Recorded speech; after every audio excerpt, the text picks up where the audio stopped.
jungle. विटा नगर परिषदेवर शिंदेच्या शिवसेनेचा झेंडा. आमदार सुहास बाबर यांच्या नेतृत्वाखाली विटा नगर परिषद शिवसेनेकडे. विटा नगर परिषदेवर शिंदेच्या शिवसेनेने भगवा झेंडा फडकला आहे. शिवसेनेच्या उमेदवार काजल म्हेत्रे या नगराध्यक्षपदी निवडून आले आहेत. विटा नगर परिषदेसाठी भाजपच्या वैभव पाटील आणि शिवसेनेचे आमदार सुहास बाबर यांच्या पक्षात थेट लढत होती. दोघांनी ही निवडणूक प्रतिष्ठेची केली होती. एकूण 26 जागांसाठी ही निवडणूक लढली गेली. यात शिंदेच्या शिवसेनेला नगराध्यक्षपदासह 22 जागा मिळाल्या, तर एक हाती सत्ता शिवसेनेकडे आली आहे. भाजपला केवळ 4 जागांवर समाधान मानण्यात आले आहे. काँग्रेससह इतर विरोधी पक्षाला एकही जागा मिळवता आली नाहीत. या लढतीकडे संपूर्ण राज्याचे लक्ष लागून राहिले होते. या निकालाने मात्र शिवसेनेकडून विटा शहरात मोठा जल्लोष करण्यात आला. भविष्यामध्ये काय करायचं आहे हे विजय घेऊन लोकांना समोर लोकांना ते मान्य झालं. खूप मोठं यश आम्हाला सर्वांना विटेकरांनी त्या ठिकाणी दिले. या यशामध्ये तमाम विटेकरांचा ज्ञात अनेक लोकांचा याच्यामध्ये मला सहकार्य मिळाले. सगळे उमेदवार जे 4 उमेदवार आमचे हरलेत, वास्तविक पाहतात की 4 उमेदवार इतकी ताकदीने लढले की लढल्यामुळे पॅनल आमचा पॅनल विजय सोपस्कर झालेला आहे आणि खूप मोठं यश आम्हाला दिलं आहे. या गोष्टीची आम्हाला जाणीव आहे. एवढं मोठं यश त्याच्या पाठीमागे खूप मोठी जबाबदारी त्या लोकांनी आमच्या खांद्यावरती दिली आणि निश्चितपणे जे शब्द आम्ही निवडणुकीच्या निमित्ताने दिले होते ते सगळे शब्द ते सगळे कामं पूर्ण करण्याचा अत्यंत प्रामाणिकपणे आम्ही सगळे मिळून प्रयत्न नगरपालिकेची जी ऐतिहासिक निवडणूक झाली, ऐतिहासिक निवडणूक अशासाठी की गेले अनेक वर्षाची सत्ता संपुष्टात आली.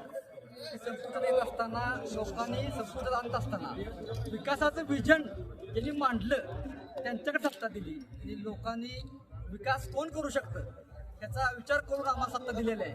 कुणाला जिरवायची कुणाला पाडायचं हे धोरण नसताना फक्त विटाचा विकास व्हावा. जो 40 वर्ष विकास खुंटला आहे तो विटा शहर वेगळ्या वळणावर जावं म्हणून ही निवडणूक झाली आणि त्याला लोकांनी अत्यंत चांगल्या पद्धतीने साथ दिली.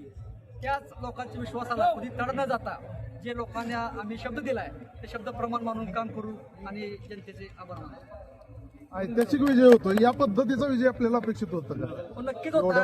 ज्या वेळेला विधानसभेची निवडणूक झाली, विधानसभेच्या निवडणुकीला सुहासभाईंना ज्यावेळेला 4,500 लीड मिळालं त्याच वेळेला ज्यावेळेला प्रचार करत असताना फिरत असताना लोक म्हणजे आम्ही मतदान तुम्हालाच करणार आहे. पण हे मतदान करते फक्त विधानसभेसाठी नाही तर नगरपालिकेसाठी. तेव्हापासून लोकांनी जे धोरण ठेवलं होतं ते धोरण मनात आणून लोकांनी त्याचा निकालात परिवर्तन करून टाकलं. विधानसभेला सहानुभूतीचा विजय होता असं जरा आरोप झाला. सहानुभूतीचा विजय असं लोकांना वाटणं साहजिक आहे. त्यावेळेला आमच्या वडिलांचं निधन झालं, सहानुभूती तर होतीच, पण लोकांचा आमच्या दोघांच्यावर आणि आमच्या पार्टीवर पूर्ण विश्वास होता आणि तोही आज आहे. त्यामुळे विकास आम्ही करू शकतो याचा पूर्ण विश्वास असल्यामुळे लोक आमच्या बरोबर आहे. एवढा मोठा विजय होतो पण आज अनिल भाऊ नाहीत बघायला. प्रत्येकांच्या प्रतिक्रिया तेच येते. सगळ्यात वाईट तेच आहे की आज खऱ्या अर्थानं कारण हे म्हणजे आज ठीक आहे आज आम्हाला यश मिळालं. हे यश मिळवा म्हणून 40 वर्ष काही लोक संघर्ष करत होते. त्यावेळेला भाऊ त्यांच्याबरोबर होते. अनेक लोकांनी आपलं राजकीय नुकसान करून घेतलं. अनेक लोक पराभूत होत असताना सुद्धा त्यावेळेला उभं राहिली होती.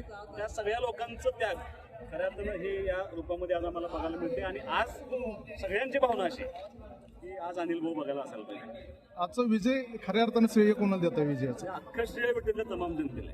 कारण मी तुम्हाला इलेक्शन करणं, मुद्दे पोहोचवणं ही आमची जबाबदारी असते. निर्णय करणं हा शेवटी मतदारांचा अधिकार असतो आणि मला असं वाटतं की त्यांनी निर्णय पहिल्या दिवसापासून करून ठेवला होता की ह्या मुलांच्या पाठीमागं ह्या शिवसेनेच्या पॅनलच्या पाठीमागं जायचं आहे, हे काहीतरी काम करू शकतात. त्यामुळे हे सगळं श्रेय जे आहे ते तमाम त्या मतदारांचं. ऐतिहासिक विजय खूप मोठ्या प्रमाणात आहे.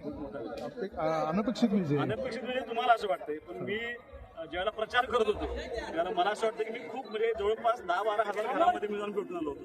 लोकांचा प्रतिसाद असा होता की मी अगदी काल रात्रीपर्यंत मी सांगत होतो की तुम्हाला अंडर करंट आहे, अनपेक्षित निकाल तुम्हाला दिसेल. खूप मोठा विजय या ठिकाणी सगळ्या पॅनलला मिळालेला आहे.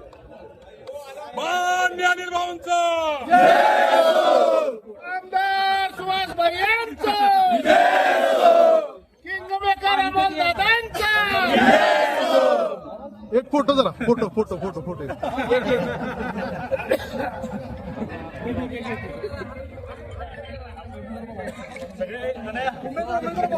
जरा मागे सुरू या सगळे.